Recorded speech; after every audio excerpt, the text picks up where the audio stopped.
Houston, Texas, the 21st of July, 1969. A room full of flight controllers, and one man at a microphone whose entire job is to explain to the public what it is currently watching.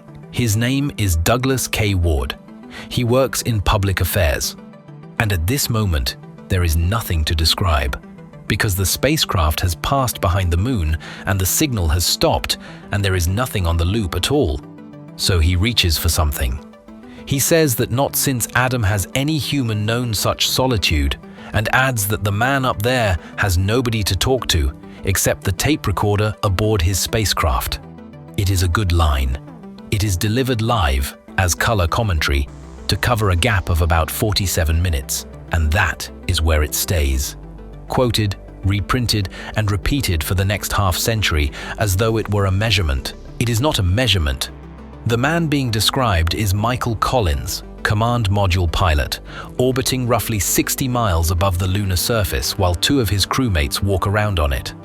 The geometry is exactly as advertised. A sphere of rock 3,473 kilometers across, no relay satellites in lunar orbit, nothing to route around it. 14 separate times, he goes silent. The problem is what he says afterwards. Because when Collins writes it all down 5 years later, he accepts every fact and rejects the conclusion. He confirms the solitude. He describes himself as truly alone, isolated from any known life. And then he says that what he actually felt was not fear and not loneliness, but awareness, satisfaction, almost exultation. He says he liked it. He also says the thing that genuinely frightened him up there had nothing whatsoever to do with being alone. So let's go back up there and find out what he actually saw. Michael Collins was born in Rome on the 31st of October, 1930. His father was a career United States Army officer stationed overseas, and Collins grew up as a military child moving between postings. He went to West Point. And then he did something that tells you a great deal about him. He chose the Air Force instead of the Army. Not because he loved aircraft more than tanks. His father, his brother, two of his uncles, and a cousin had all served in the Army. If Collins had joined it too, he would have spent his entire career listening to people whisper that his surname was doing the work for him. So he stepped sideways into a service where nobody was related to him. That is the first thing to understand about the man. He was allergic to being handed things. He ended up at George Air Force Base with a fighter bomber wing, where his job included learning how to deliver nuclear weapons. Later, he was at Edwards Air Force Base in California, accumulating flying hours, when he heard that NASA was recruiting a new group of astronauts. He has been very honest about his reaction. He had no childhood dream of flying to the moon. He simply found the idea appealing.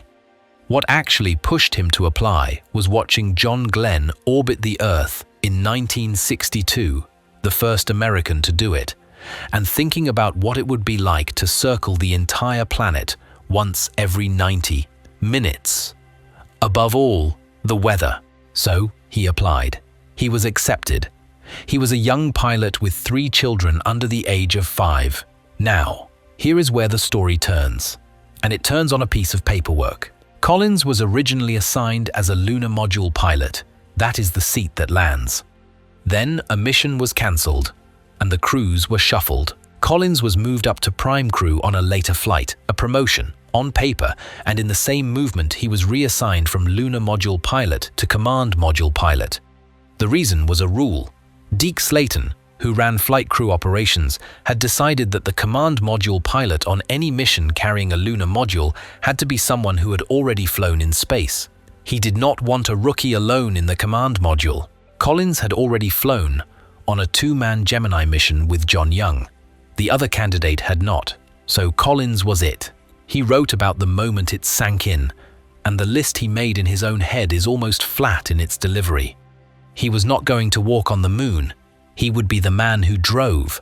2 weeks before launch, a reporter asked him how it felt to be going that close without setting foot on it.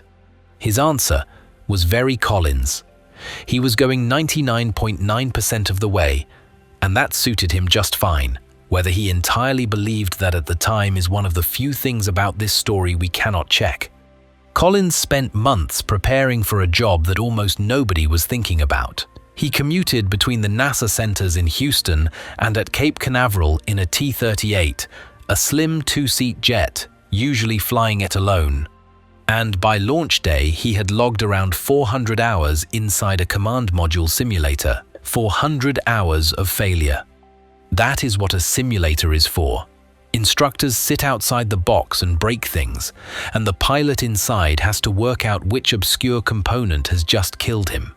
Collins later described the hazards as more mental than physical. He was solving mysteries about equipment faults. Sometimes he won. Frequently, he lost. He wrote about plummeting into the sea with his parachute still unopened, destroying himself and, in his phrasing, Neil and Buzz along with him, assuming he had not already abandoned them on the lunar surface. That last clause is the tell. Even in a training run, even as a joke inside his own memoir, the scenario he keeps circling back to is the one where he comes home without them. Because that was the shape of his job. All three men would travel to the moon together. Two of them would go down in the lander. Collins would stay above in the command module, release them, and then catch them again on the way back up. He was their only ride home. If the rendezvous failed, they were stranded, and Collins had to know how to fly the command module back to Earth on his own, because there was a real chance he would be the only one flying it. Now, one more scene before launch, because it explains something about how he actually felt about solitude. Not long before the flight, in the crew quarters at Cape Canaveral, Armstrong and Aldrin got into a tense argument one evening. Earlier that day, in a simulation, Armstrong had crashed the lander, killing himself and Aldrin in the run. The real descent was less than a month away. Collins politely excused himself and went to bed. He did not want to be in the middle of a clash of technique or personality. And he wrote afterwards, with real relief, about the fact that in the command module there would only be himself and the onboard computer, a machine designated Colossus IIA. If the computer talked back, he could simply switch off its power supply. That is a man looking forward to being alone. Chapter 3. The orbit that was deliberately wrong. Apollo 11 lifted off from Cape Kennedy on the 16th of July, 1969, and entered an initial orbit around the Earth of roughly 114 by 116 miles. About 2 hours and 44 minutes later, the third stage reignited for a burn of just under 6 minutes and pushed the stack out of Earth orbit and toward the Moon. The command and service module, named Columbia, separated, turned around, and docked nose first with the lunar module, named Eagle. The spent stage was then sent off into its own orbit around the Sun. The crossing took days. During it, they made the first color television transmission from the spacecraft. On the 17th, they made a 3-second correction burn to fine-tune the trajectory. 3 further corrections had been scheduled. The launch had been so accurate that none of them were needed. Then, on the 19th of July, Apollo 11 flew behind the Moon and fired its main engine against its direction of travel for just under 6 minutes to let lunar gravity capture it. It came out the other side in an elliptical orbit of about 69 by 190 miles. A second burn, 17 seconds long, tightened that down to roughly 62 by 70 miles. And here is the detail that most people skip past because it sounds like housekeeping. It is not housekeeping. It is one of the strangest facts in the entire mission. That second orbit was wrong on purpose.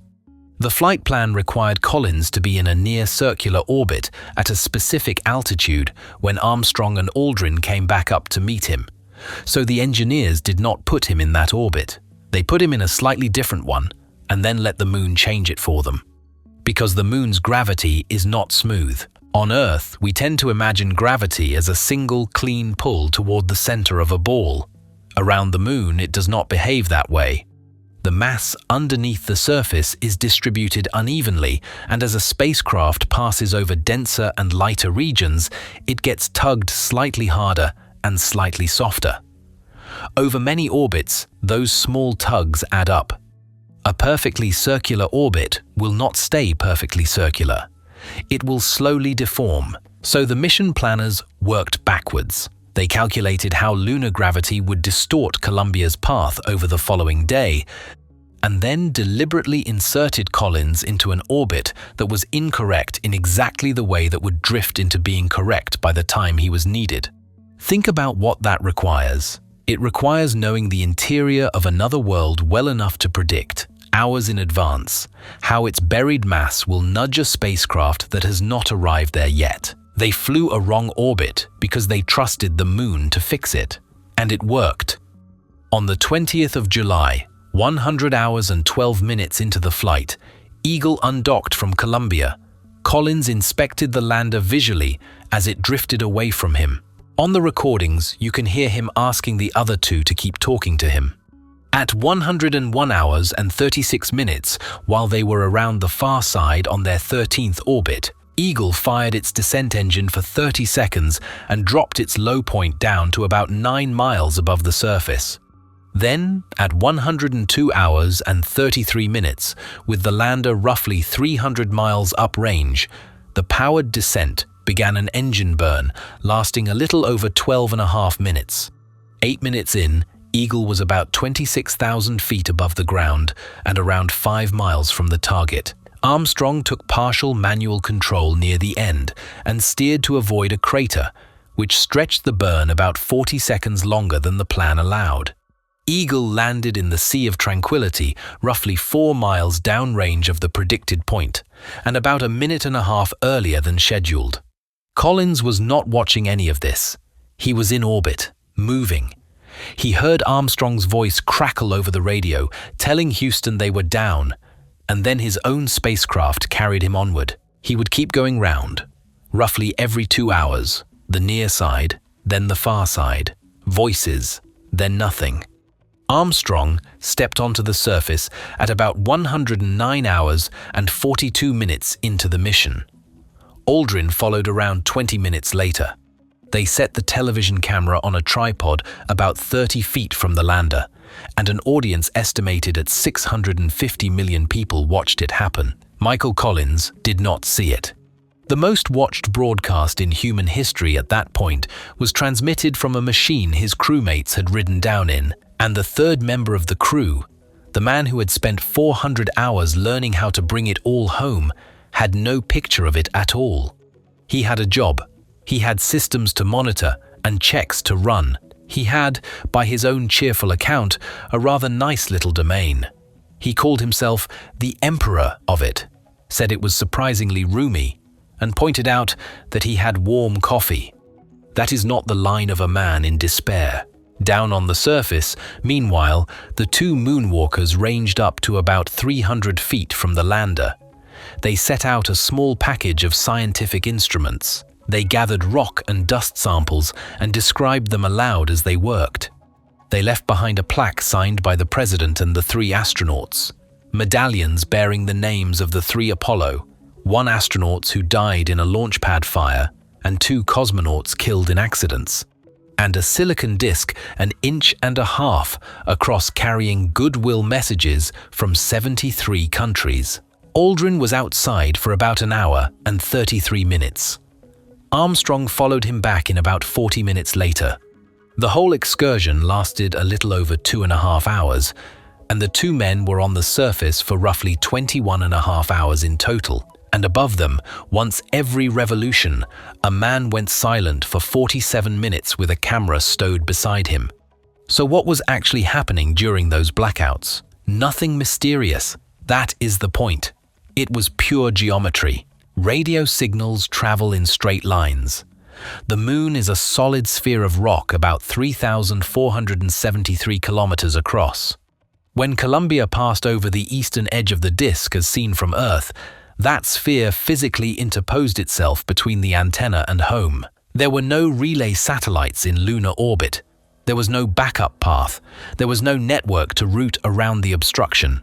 The signal simply stopped, and it stopped instantly, not fading out, but cutting. Collins would then coast in silence until the spacecraft emerged over the opposite limb roughly 3/4 of an hour later, at which point contact resumed just as abruptly.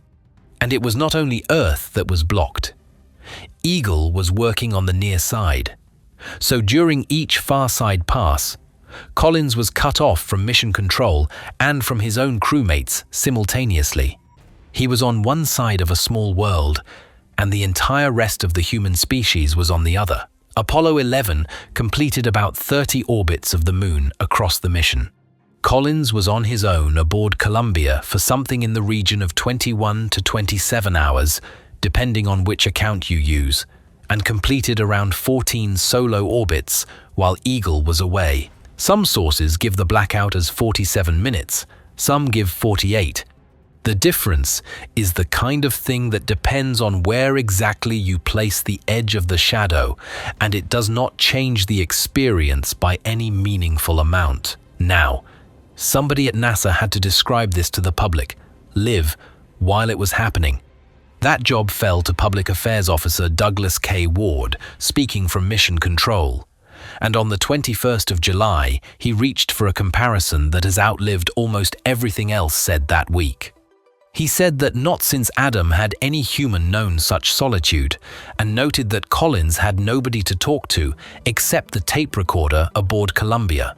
It is a beautiful line. It is also a description written from the outside. 5 years after the flight, Collins published a memoir called Carrying the Fire. And in it, he did something unusual for an astronaut of that era. He argued with his own legend. He did not deny the solitude. He was quite precise about it. He acknowledged that the feeling was there, and that it was reinforced by the way the radio cut out at the exact instant the Moon came between him and Earth. He wrote that he was alone, truly alone, and isolated from any known life. He even did the arithmetic in a way that has been quoted ever since 3 billion people plus 2 on the other side of the Moon, and on his side, 1, plus whatever else might be out there. But then he says the thing that almost nobody quotes. He liked it. He described what he felt not as fear and not as loneliness, but as awareness, anticipation, satisfaction, confidence, almost exultation. He said, plainly, that he liked the feeling. He reached for a comparison from Earth to explain it. Being alone in a small boat in the middle of the Pacific Ocean on a pitch-black night, not drowning, not lost, just alone on a very large amount of water, in the dark, and fine. He found the far side passes relaxing. He had housekeeping tasks. He had systems to check. He had a sequence of operational items that needed attention, and he worked through them. The framing he chose for the whole experience was occupational, not existential. It was a job, and he was good at it, and being briefly unreachable was one of the conditions of the job. And when the press came at him afterwards, he found the loneliest man framing genuinely funny. He would do the voice, the mournful television announcer, piling the word lonely on top of itself until it collapsed. He thought it was ridiculous. He also, for the record, was not thinking about the void. He was thinking about mice. When the crew came home, they would be placed in quarantine for 2 weeks, in case they had brought back some lunar pathogen. This was considered extremely unlikely, but extremely unlikely is not the same as impossible. And so there were white mice, and the mice would be exposed to lunar material, and if the mice did badly, humanity had a problem. Decades later, asked once again whether he had been the loneliest man in history, Collins said that what he had actually worried about was those poor little white mice, and whether they were doing all right. But here is the strange part. There was something eating at Michael Collins during those hours. It simply had nothing to do with being alone. The lunar module had 2 engines, one to go down, one to come back up. And the ascent engine, the one that had to lift Armstrong and Aldrin off the surface, had never been fired on the Moon before Apollo 11. Not once. There was no way to test it in place. It either lit or it did not. If it failed to ignite, the 2 men were stranded on the surface, and they would die when their oxygen ran out. If it ignited but failed to burn for long enough, a little under 7 minutes of thrust was needed, they would either fall back onto the moon or end up in an orbit too low for Columbia to reach. Either way, Collins could not go down and get them. The command module could not land. There was no rescue option. There was no second lander waiting. He would have to come home alone. Both Armstrong and Collins privately put the odds of the crew making it back to Earth at around 50-50. Collins called this his secret terror, and he had been carrying it for 6 months. What frightened him was not death and not silence. It was the aftermath. He wrote, in a note made at the time, that he was sweating like a nervous bride while he waited for the call from the surface. He wrote that if they failed to rise, he was not going to kill himself. He was coming home immediately, but that he would be a marked man for the rest of his life, and that he knew it. 50 years later, he said it more bluntly. He would have been the guy who left them up there to die. An awful, terrible, national catastrophe. And he was not the only person who had thought this through.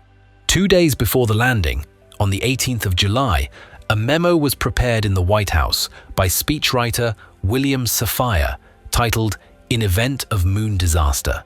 It is held today by the United States National Archives.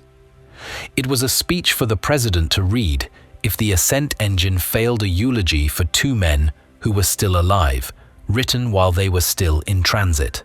Its opening line said that fate had ordained that the men who went to the moon in peace would remain there.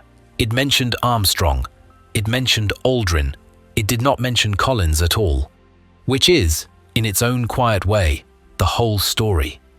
The contingency plan for the worst night in American history had no line for the man who would have had to fly back and explain it. To understand how unusual Collins's position was, it helps to compare it to everything around it.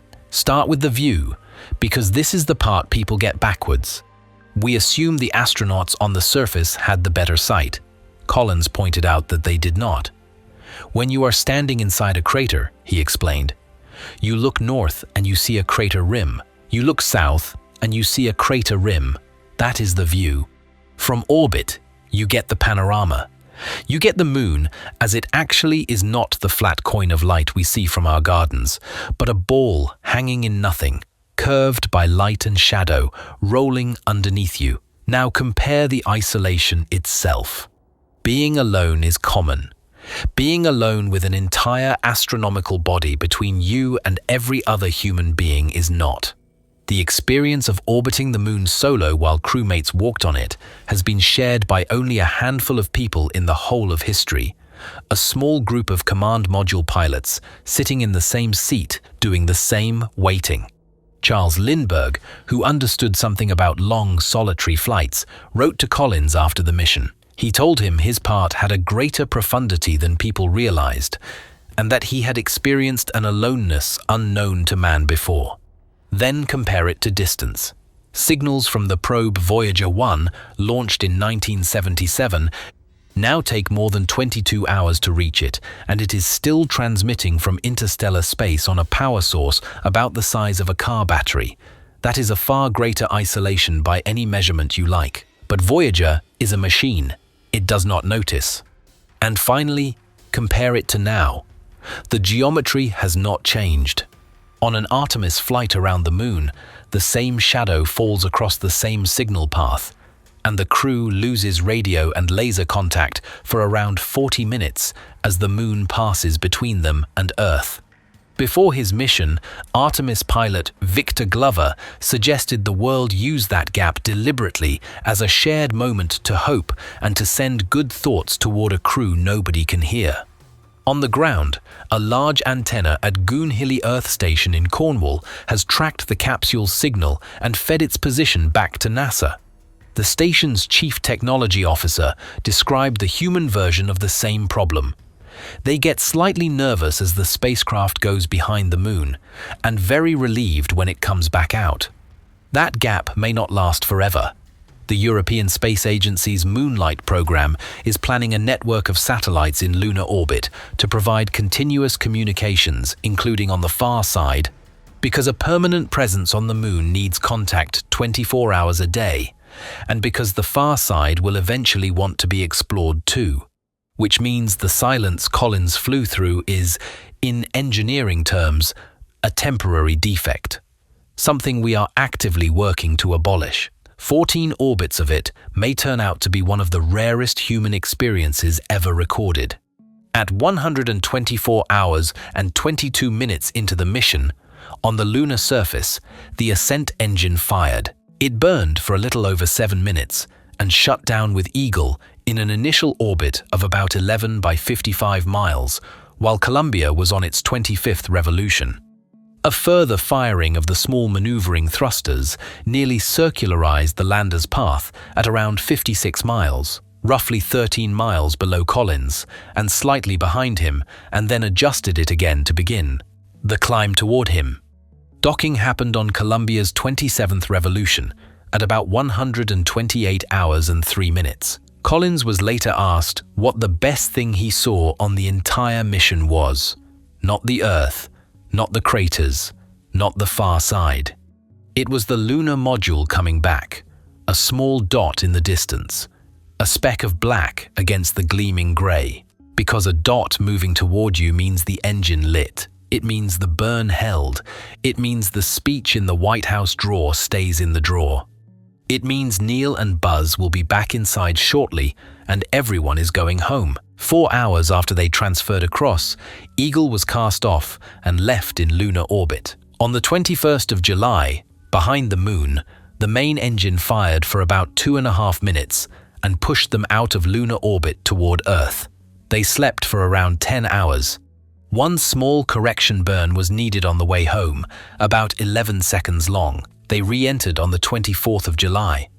Parachutes deployed a little over 195 hours into the flight, and Apollo 11 splashed down in the Pacific about 13 miles from the recovery ship, the landing point having been moved roughly 250 miles because of bad weather in the original target area.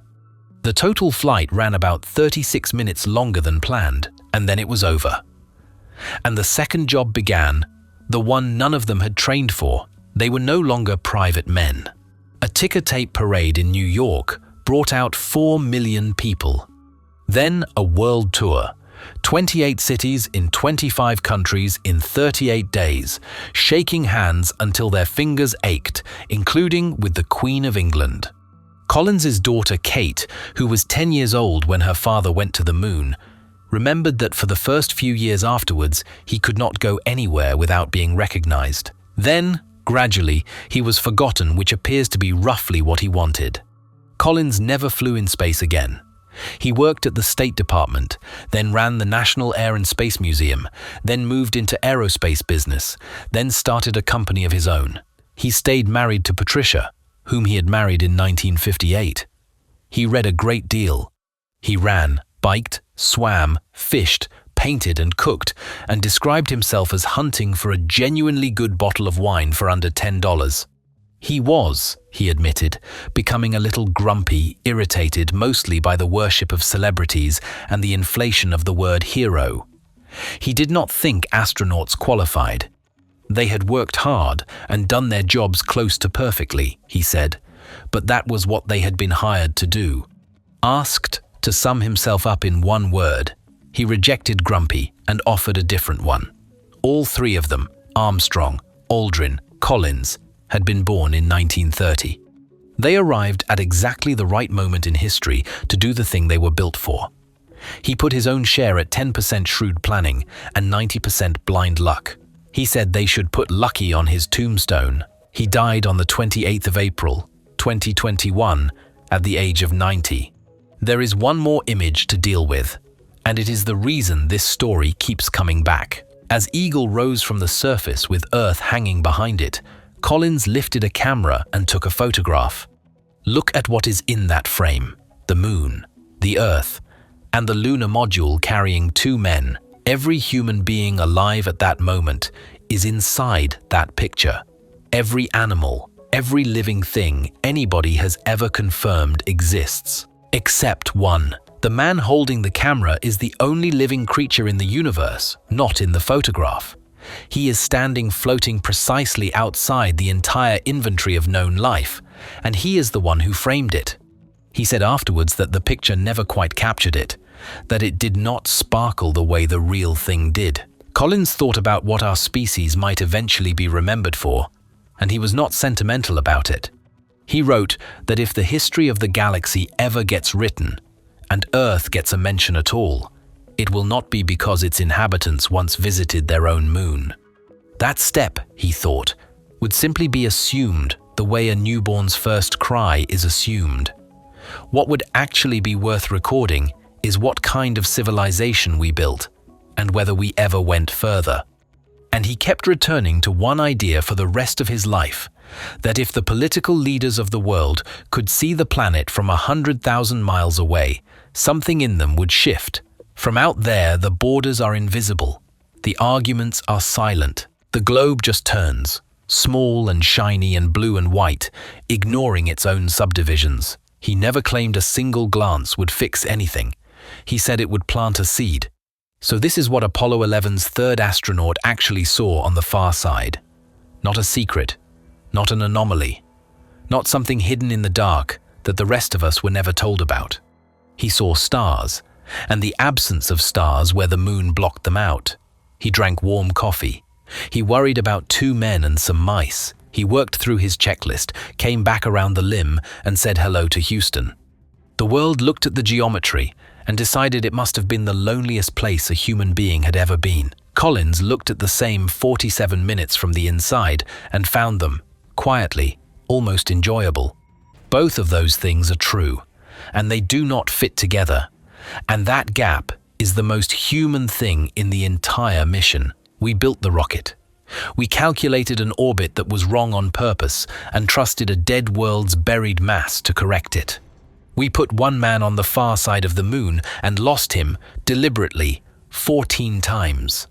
And when he came back and we asked him what it had been like out there, beyond the reach of every voice on Earth, he told us the truth, and we decided, almost unanimously, that we preferred our own version.